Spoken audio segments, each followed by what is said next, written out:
The sun had just begun to rise over the serene waters of Lake Greenwood, casting a golden shimmer across the rippling surface. I stood at the edge of the dock, feeling the cool breeze brush against my face, inhaling the crisp scent of pine and damp earth.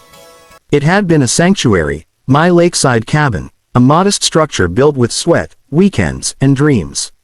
Every plank, every nail, and every paintbrush stroke carried memories of laughter, solitude, and quiet reflection.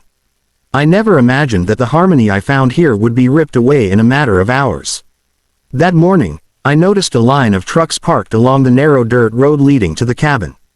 Large, orange letters on signs, "Notice of Demolition," stuck out against the backdrop of pine green. My heart sank. I hurried down the path, tripping over roots and stones, fearing the worst. As I neared the cabin, I saw members of the Homeowners Association standing in a semicircle, clipboard in hand, wearing expressions that were both smug and infuriating. "Morning, Mr. Hanson," one of them greeted, as though we were old acquaintances. "We're here to proceed with the demolition.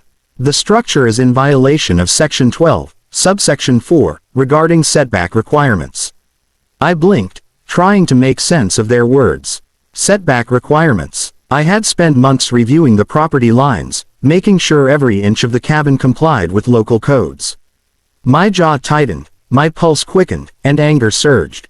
"You're demolishing my home, right now?" I asked, disbelief lacing my voice. One of them, a woman named Mrs. Caldwell, shrugged. "Rules are rules, Mr. Hanson. We've sent multiple notices. This has been approved by the HOA board." I could feel the world collapsing around me. The cabin was gone, not yet physically, but in the eyes of these people, its existence was erased.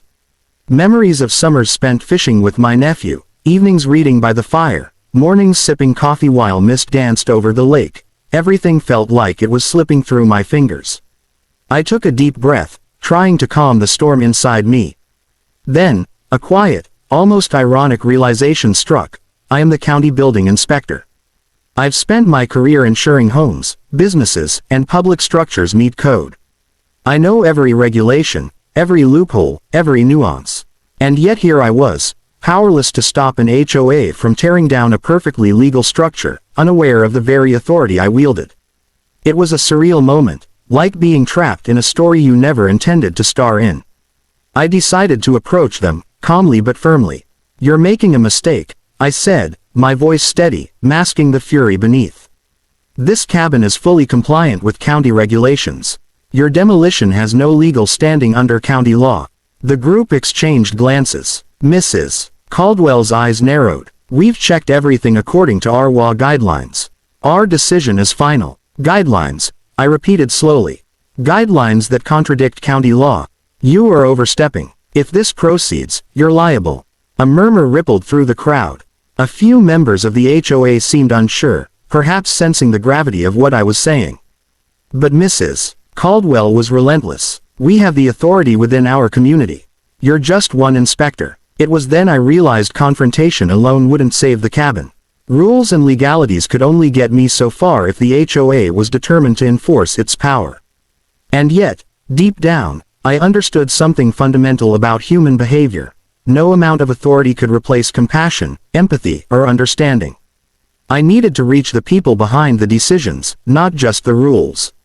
I started by telling stories, my own, and the cabin's.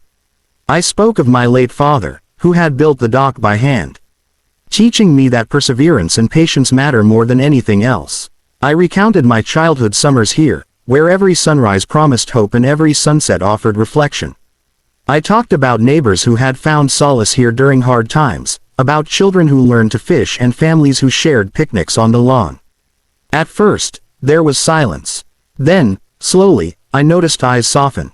Some of the HOA members shifted uncomfortably, perhaps realizing that this cabin was more than wood and nails. It was a vessel of memories, of community, and of love. But Mrs. Caldwell remained unmoved, her arms crossed like a barricade. I knew I had to do something bold, something that transcended rules and regulations. I walked to the edge of the dock and gestured toward the lake, now glistening in morning light. "Imagine a community where we protect not just property lines, but the stories within those lines. Imagine turning enforcement into guidance, judgment into understanding." That is the kind of community I want to live in. Don't demolish this cabin. Don't erase what binds us together. A silence followed, profound and heavy. The wind carried only the gentle lapping of water against the shore. Then, unexpectedly, one of the younger HOA members stepped forward. I didn't realize this cabin meant so much. I thought it was just another structure breaking rules.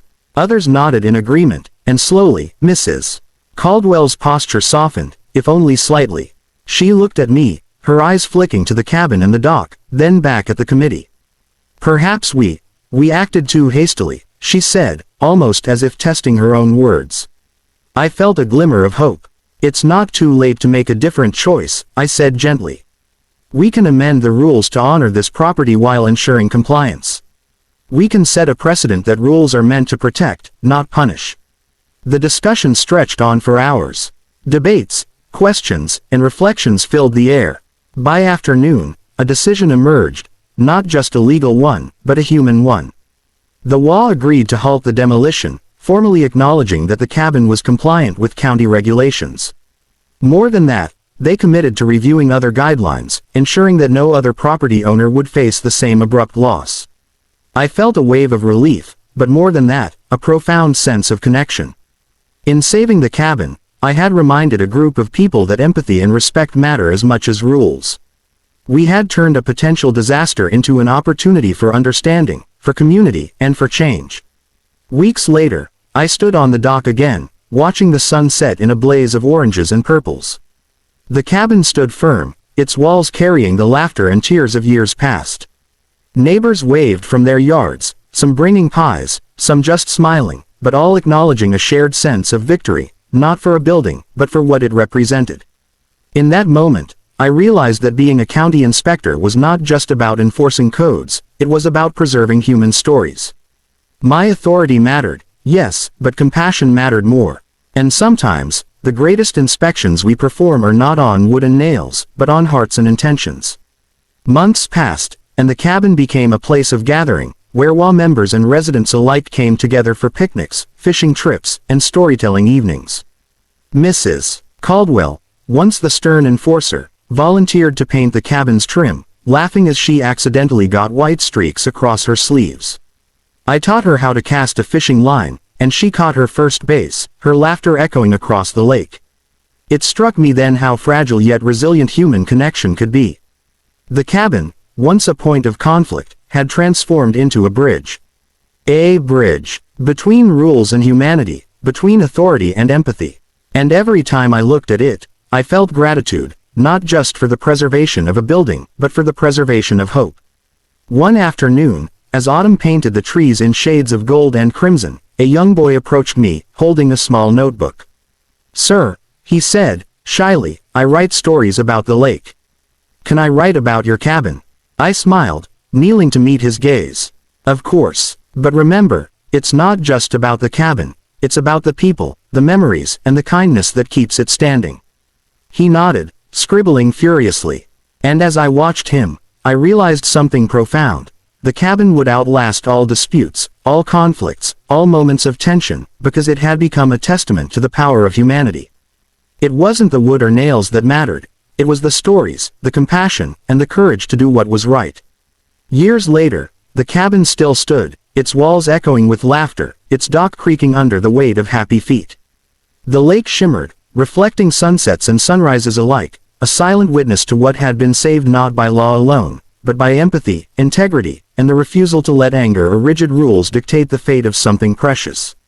And every time someone asked me how the cabin survived the HOA's wrath, I would smile and say, sometimes, the right combination of courage, compassion, and persistence can save more than a house, it can save a community. The lesson lingered, subtle yet powerful.